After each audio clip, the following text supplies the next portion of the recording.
some references which have been made to other fora in which climate change issues have been also discussed, like the MEF or the G20 or any other such fora.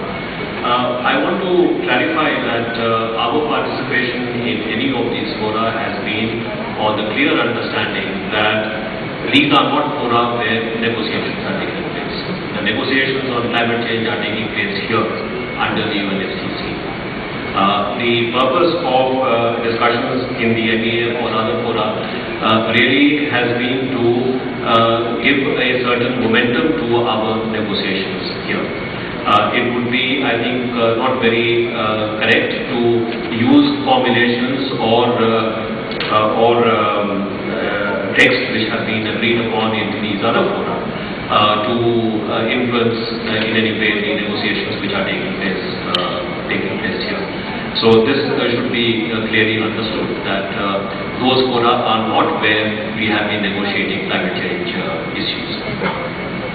Secondly, reference has been made to some specific formulations in the, for example, in the MEF declaration, where the MEF declaration recognizes the scientific view that the increase in global average temperature above pre-industrial levels ought not to exceed 2 degrees centigrade. I would like to clarify that this is very clearly premised on the acceptance of the fact that, and I quote, peaking will be longer in developing countries, bearing in mind that social and economic development and poverty eradication are the first and overriding priorities of developing country parties. So it is very important there should not be selective quoting from declarations which have been adopted in different fora.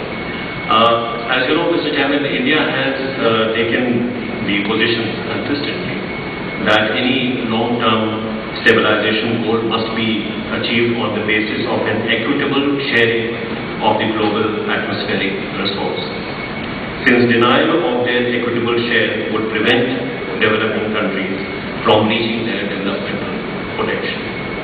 And this point is also accommodated in the MEF declaration itself, which recognizes that economic and social development and poverty eradication are not only the first but the overriding priority of developing countries. That is, developing countries cannot be expected to sacrifice these priorities.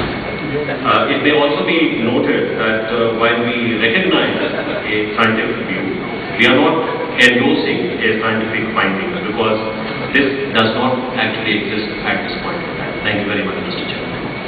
Thank you for that important statement.